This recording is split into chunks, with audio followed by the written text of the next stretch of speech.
Witness the epic struggle for survival that unfolds right beneath our feet. A story of empires rising and falling, of queens and soldiers, of sacrifice and war. This is the saga of a termite kingdom, a fortress city built on instinct and discipline, and the terrifying shadow that falls upon it. It's a battle not just for territory, but for the very existence of a civilization, where the fate of millions hangs by a thread. The genesis of every termite kingdom is a tale of romance and peril.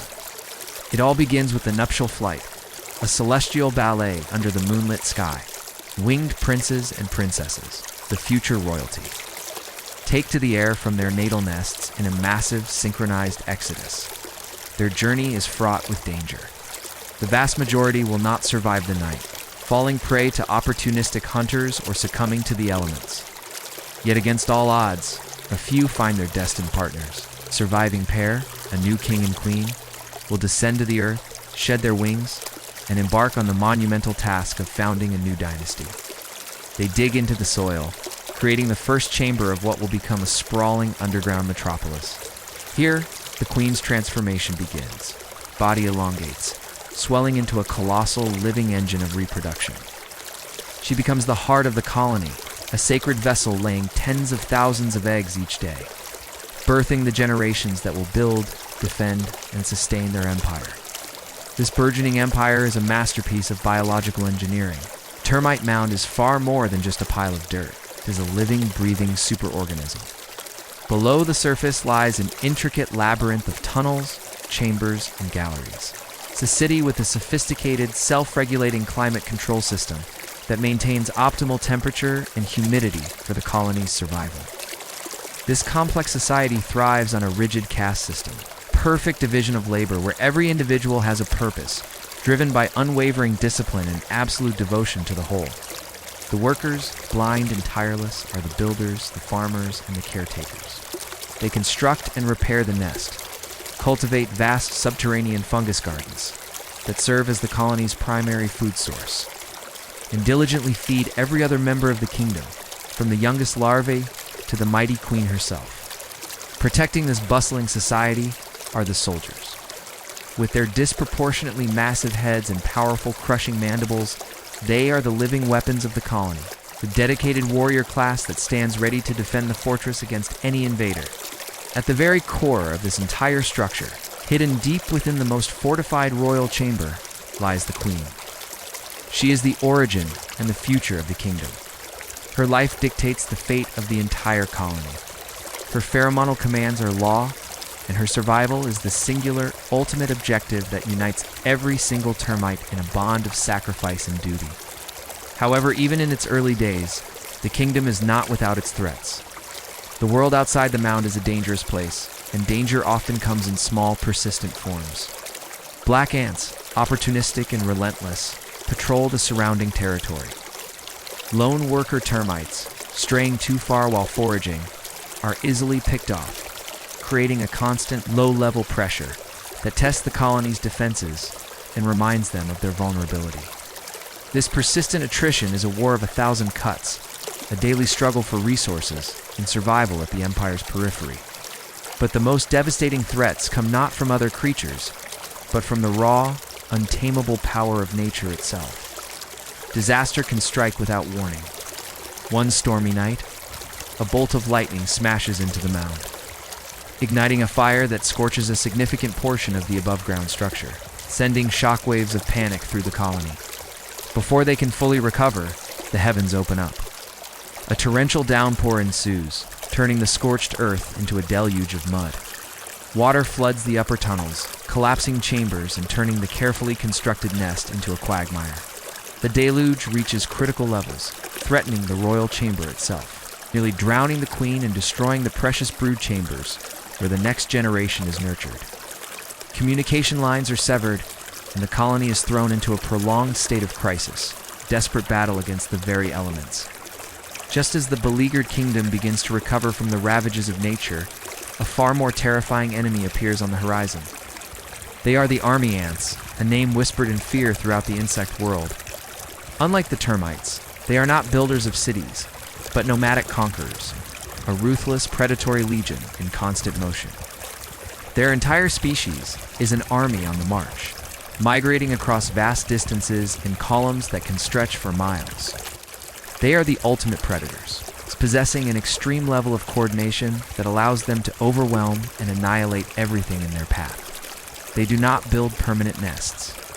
Instead, they form temporary living bivouacs with their own bodies, a writhing mass of interlocking legs and jaws that protects their queen and larvae. Their campaign is one of relentless conquest. They systematically defeat rival ant species, seize their territories, and plunder their resources. Now, after a long and bloody march, their scouts have found a new, ultimate prize. Their final target is set, the Great Termite Fortress, a treasure trove of food and life, ripe for the taking. The shadow of the army ant horde falls upon the termite kingdom, heralding a war of annihilation. The assault is swift and brutal. Army ants, masters of strategy, launch a massive, coordinated attack. They split their forces, surging towards the mound from multiple directions simultaneously to overwhelm the defenders. Their vanguard swarms the nest entrances, powerful soldiers locking their jaws onto the termite guards, tearing them apart and clearing a path for the endless river of warriors pouring in behind them. The termite kingdom erupts into chaos as the alarm spreads.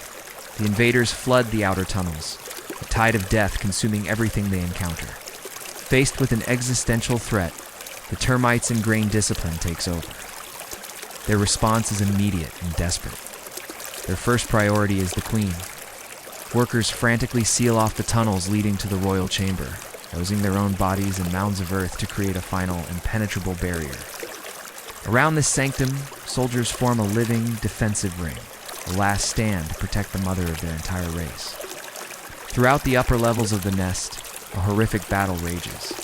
Workers, soldiers, and even newly hatched larvae are thrown into the fray, sacrificing themselves in droves to block the enemy's advance, their bodies piling up to form barricades in the tunnels. The sheer number and ferocity of the army ants are overwhelming. Defeat seems not just possible, but inevitable. Then, at the kingdom's darkest hour, the sky unleashes its fury once more. The same force of nature that nearly destroyed them now becomes their unlikely savior. A sudden violent downpour begins, far heavier than the last. For the army ants, this is a catastrophe. The deluge instantly severs their supply lines and communication with the main force outside. The invading units deep within the mound are now cut off, isolated, and trapped. This is the turning point. Sensing the shift in the battle, the termite queen emits a powerful chemical signal, a pheromonal command that ripples through the entire colony with a single unified message: counterattack. The signal ignites a furious, vengeful rage within the defenders. The hunted become the hunters. From every side tunnel and hidden gallery, termite soldiers and workers erupt, swarming the disoriented and isolated pockets of army ants. The narrow, winding tunnels that were a death trap for the defenders now become a tomb for the invaders. The termites, fighting on their home ground, press their advantage with suicidal ferocity. The full-scale counteroffensive is a massacre. Every last invading ant within the nest is hunted down and systematically annihilated. With the internal threat eliminated, the termites do not cease their assault. The queen's signal still echoes, driving them onward. Fueled by a primal need for total victory, they pour out of their mound and launch a full-scale counteroffensive against the main army ant force, now in disarray from the storm. The battle spills out onto the muddy landscape, a chaotic melee where the termites' desperation gives them a fearsome edge. They fight with the fury of a kingdom that has stared into the abyss and survived. Their target is singular: the army ant queen, the heart of the enemy legion. They cut a path through her guards, and in a final climactic confrontation, the nomadic queen is slain. With her death, the army ant horde collapses into chaos and is rooted.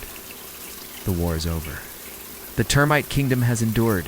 Against all odds, they have survived not only the wrath of nature, but a war of total annihilation, emerging battered but unbroken from their life and death struggle. Weeks pass. The scars of war and disaster slowly begin to heal. The tireless workers repair the mound, clearing the tunnels of the dead and rebuilding the collapsed chambers. The fungus gardens are tended, and the colony's food supply is restored. life resilient and persistent, reasserts its dominance. The queen, safe in her chamber, continues her sacred duty, and the nursery once again fills with eggs and larvae. A new generation, born from the crucible of war, begins to mature. Among them, a new caste of winged royalty emerges, young princes and princesses, their wings glistening in the dark. Soon, they will feel the irresistible call to the sky. The ancient cycle is poised to begin anew, the nuptial flight into a world of peril. The desperate struggle for survival, the founding of new kingdoms, and the eternal promise of war, death, and rebirth. In the silent, rustling undergrowth of our world, two ancient empires are locked in a timeless conflict. On one side, the Armiansa, living tide of iron and fury. They are the ultimate warriors, embodying relentless discipline and collective might. They don't build, they conquer. Their nomadic legions sweep across the land, a wave of destruction that leaves nothing but barren earth in its wake. They are the perfect, mobile war machine. On the other side, the termites, masters of construction and defense, a civilization rooted in the very soil they command.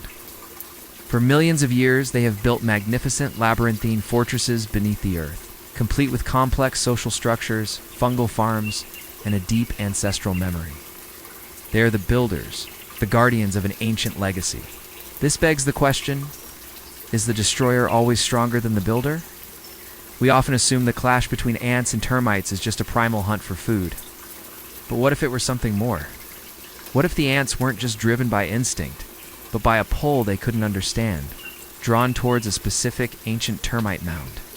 And what if, during their brutal invasion, they unknowingly triggered something that was meant to stay hidden forever? This is where our story truly begins. As a simple war for survival escalates into a desperate struggle for the fate of their entire world.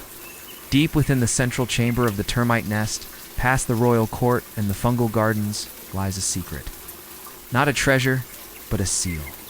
An intricate pattern etched into the earth, humming with a strange, dormant energy. This isn't a termite creation. It's a relic from a forgotten age, a time when other greater insect civilizations walked the earth.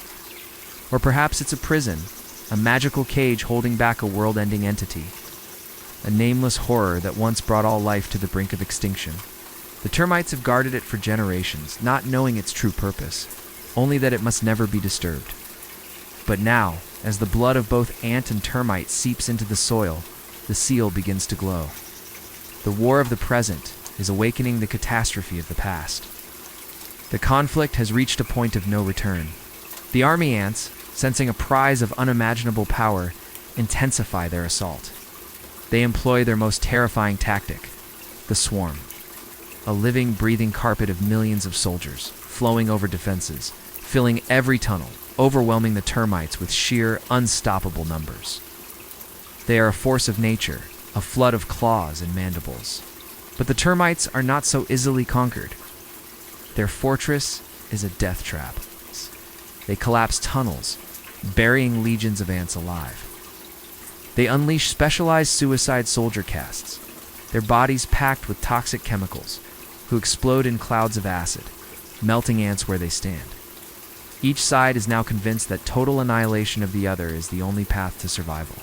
The war has taken on a life of its own, a vicious cycle of hatred and destruction. But as the body count rises and the seal downstairs pulses ever brighter, a chilling thought emerges. Who is truly the aggressor, and who is just a pawn in a much older, more terrifying game? Just as both civilizations teeter on the edge of mutual destruction, a discovery is made. Perhaps it's a small group of termite priests, the keepers of lore, who finally decipher the markings on the seal. Or maybe it's a lone ant scout separated from her legion, who stumbles into the chamber and witnesses the truth. The seal is not a weapon. It's not a source of power to be controlled. It's a shield. A fragile barrier protecting their entire world from what lies beyond. The energy it's absorbing from their conflict isn't empowering it. It's shattering it. If the seal breaks, the ancient horror it contains will be unleashed, and it won't distinguish between ant and termite. Both empires and every other insect on the planet will face absolute extinction. The intellectual climax hits with devastating force. Their greatest enemy was never each other. It was their own blindness. Now they face the final, impossible choice. The army ants must fight against their very nature. Can they suppress the war instinct that has defined them for millennia for the sake of a future they can barely comprehend? For the termites, the challenge is just as great. Can they overcome generations of ancestral hatred and ally with the very monsters who have torn their kingdom apart, all to uphold a sacred duty to the world? A fragile, desperate alliance begins to form. Leaders from both sides meet in the pulsating glow of the failing seal. The chittering of their languages, a tense negotiation over the abyss. But can this truce hold? Or will centuries of instinct and hatred cause it to collapse at the very last second? How does this end? There is no easy answer. In one version, it's a tragedy. They succeed in stopping their war, and the seal holds, but only after both sides have suffered such devastating losses that their civilizations are reduced to mere shadows of their former glory. A bittersweet victory bought at an unbearable price. In a darker ending, their alliance fails. They fight to the last, and the seal shatters. The ancient entity awakens, and the insect world is plunged into an age of annihilation. Their petty war a footnote in the apocalypse they unleashed. Perhaps the ending is more open. The seal fades, the war stops. But in the deafening silence, a new vibration is felt from deep within the earth. They have stopped the immediate crisis, but have only succeeded in ringing the dinner bell for a much, much greater threat that is now slowly stirring. This story of ants and termites is more than just a battle in the dirt. It's a reflection of a deeper truth. It reminds us that war is never just a conflict between two sides. Its consequences ripple outwards, often awakening older, more dangerous forces. It shows that the true mark of an advanced civilization isn't its ability to conquer, but its ability to control its own worst instincts. Because in the end, the strongest aren't those who kill the most, but those who understand when it's time to stop. Thanks for watching. If you enjoyed diving into these kinds of epic what-if scenarios, be sure to subscribe and hit that notification bell so you don't miss our next exploration. See you in the next one.